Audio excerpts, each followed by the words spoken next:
Welcome to int my ERP. इस video में हम सीखेंगे कि किस तरीके से हम रेंटल का प्रपोजल बनाते हैं और उसका क्या प्रोसेस होता है।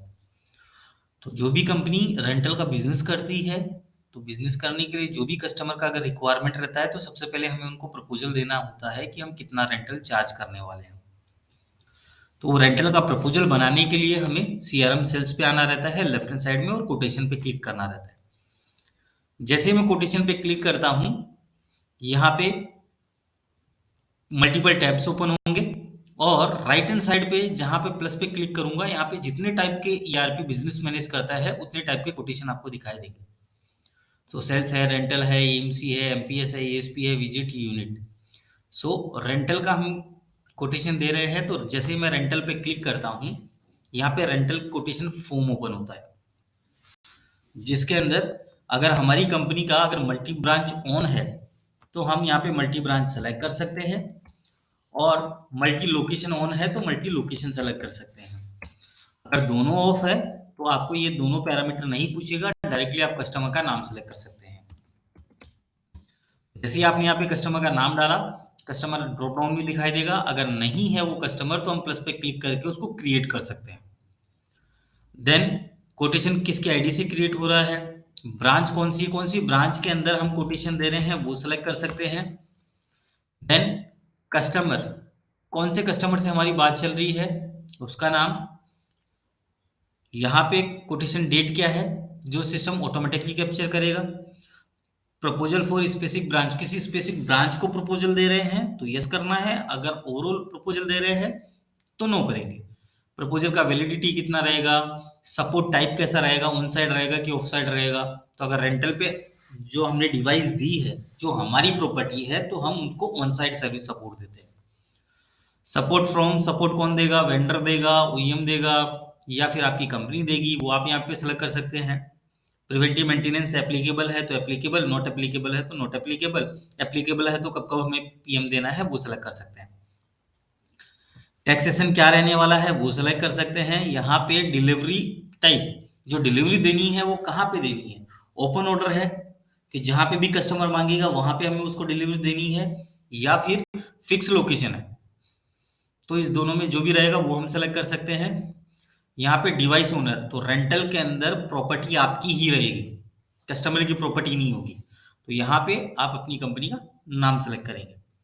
पेमेंट टर्म्स क्या रहेगा, जो भी रहेगा वो सेलेक्ट कर सकते हैं। बिलिंग कैसे रहने वाला है, आफ्टर है कि बिफोर है वो सेलेक्ट कर सकते हैं। तो अगर आफ्टर है तो आफ्टर में डेली करने वाले हो, मंथली करने वाले हो, वीकली करने वाले हो तो वो सेलेक्ट करोगे। अगर मंथली बिलिंग कर रहे हो तो मंथली बिलिंग के अंदर आप कब बिल करोगे, स्टार्ट ऑफ द मंथ करोगे, एंड ऑफ द मंथ करोगे, या स्पेसिफिक डेट पे करोगे। सो हम start of the month, start of the month इसलिए कि अगर हम मंथली बिल कर रहे हैं, आफ्टर बिल कर रहे हैं, तो 1 जनवरी से लेके 31 जनवरी तक हमारा डिवाइस वहां पे यूज होगा, और हम स्टार्ट ऑफ द मंथ 1 फरवरी को उसको बिल करेंगे। बिलिंग टाइप, उस कस्टमर की मल्टीपल ब्रांच हो सकती है। कस्टमर ने बोला कि जितनी भी ब्रांच हो मेरे को एक ही इनवॉइस चाहिए, तो हमें single invoice all branches to HO select करना है। कस्टमर ने बोला कि जो भी इनवॉइस आएगा उस पे ब्रांच का एड्रेस होना चाहिए और डिलीवरी एड्रेस एचओ होना चाहिए। तो जितनी ब्रांच होगी उतने इनवॉइस जनरेट होंगे, उस ब्रांच का नाम आएगा और डिलीवरी एड्रेस में एचओ का नाम आएगा। Branch wise billing to branch, branch का ही एड्रेस और ब्रांच में डिलीवरी, तो वो आप ये सेलेक्ट कर सकते हैं। यहाँ पे आपको प्रोडक्ट सेलेक्ट करना है, जो भी आपका प्रोडक्ट होगा। तो फॉर एग्जाम्पल मैंने यहाँ पे लैपटॉप डाला,